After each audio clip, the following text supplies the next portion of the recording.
یزید کا دربار آیا،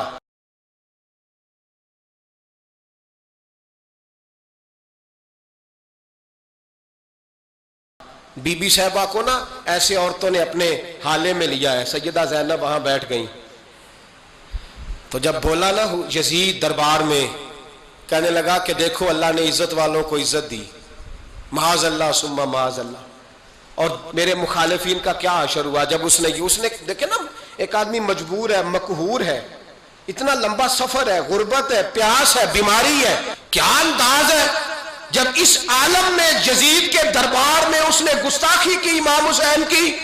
یہاں لوگ کہتے ہیں کسی کو کچھ نہ کہو، کہ کیوں نہ کچھ کہیں، جو سیدنا امام حسین کے بارے میں بات کرے گا زبانیں کھینچیں گے اس کی، جو صحابہ کے بارے میں بات کرے گا ہم کرنے دیتے ہیں؟ یہ کیا بات ہوئی؟ گستاخی کرنا، بے ادبی کرنا، یہ کون سا دین ہے؟ یہ تو تم بے دینی پھیلا رہے ہو۔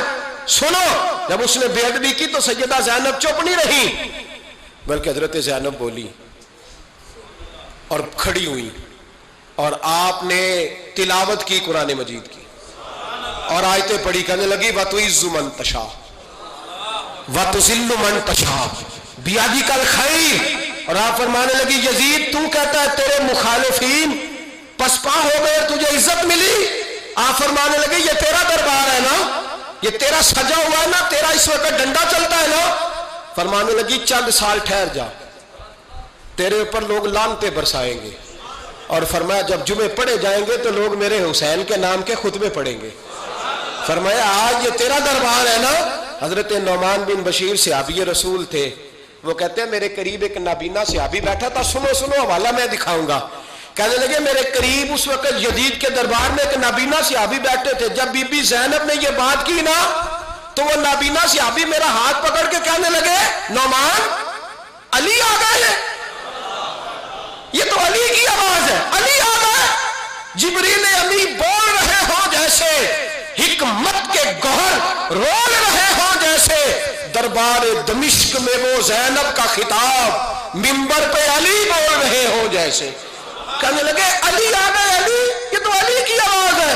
جناب نعمان بن بشیر کہنے لگے نہیں، علی جب بولتے تھے تو بڑا رنگ ہوتا تھا، ابھی تو زینب کھل کے بول ہی نہیں رہی، ابھی تو زینب ستائی ہوئی ہے، ابھی تو زینب زخم کھا کے آئی ہے، ابھی تو زینب پیاسی ہے۔ کاش زینب تر و تازہ ہوتی تو زینب خطبہ پڑھتی تو علی کی طرح گرجدار آواز نکلتی، یزید کے محل کانپتے، جبریل امی بول رہے ہوں جیسے، حکمت کے گوہر رول رہے ہوں جیسے، دربار دمشق میں بی بی زینب کا خطاب منبر پہ علی بول رہے ہوں جیسے۔ وہ مسکینوں کی طرح منتیں نہیں کر رہے تھے، ہائے پانی ان کا مزاج ہی نہیں تھا، بلکہ وہ دلیر لوگ تھے، دلیر، اور بر موقع بر محل بولتے تھے۔ یزید آیا دربار میں، جب یہ سارا قافلہ وہاں پہنچا تو یزید دربار میں آیا، اور جب وہ دربار میں آیا تو بادشاہوں کا طریقہ ہے، گاڑیاں، اب ہمارے بادشاہوں نے روٹر والی گاڑیاں رکھی ہوئی ہیں، وہ یوں چلتی ہیں، شور ہوتا ہے پیچھے، اس زمانے میں کہا جاتا تھا با دبا ملاحظہ ہوشیار، پیچھے ہٹ جاؤ، نعرے لگنے لگے۔ تو یزید کا ایک ناخلف بیٹا امام زین العابدین سے کہنے لگا تیرا باپ کہاں ہے؟ دیکھ یہ میرے باپ دادا کے نعرے، دیکھ میرے باپ کے نعرے، تیرے کدھر ہے؟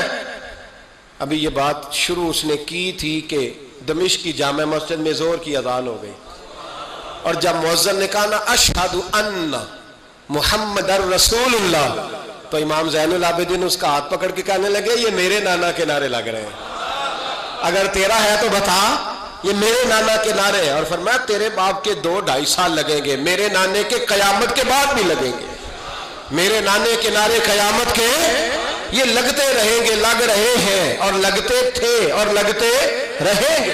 میرے بھائی یاد رکھو، دلیری، ہمت، پہلی بات ان سے پیار کرنا ہے، دوسرا ان کی ہمت، ان کا مقام دلیری کرنا ہے، ان کا کام ہمت کرنا ہے، ان کا کام ڈٹ جانا ہے، کمزوری دکھانا اہل بیت کا طریقہ ہوتی ہے۔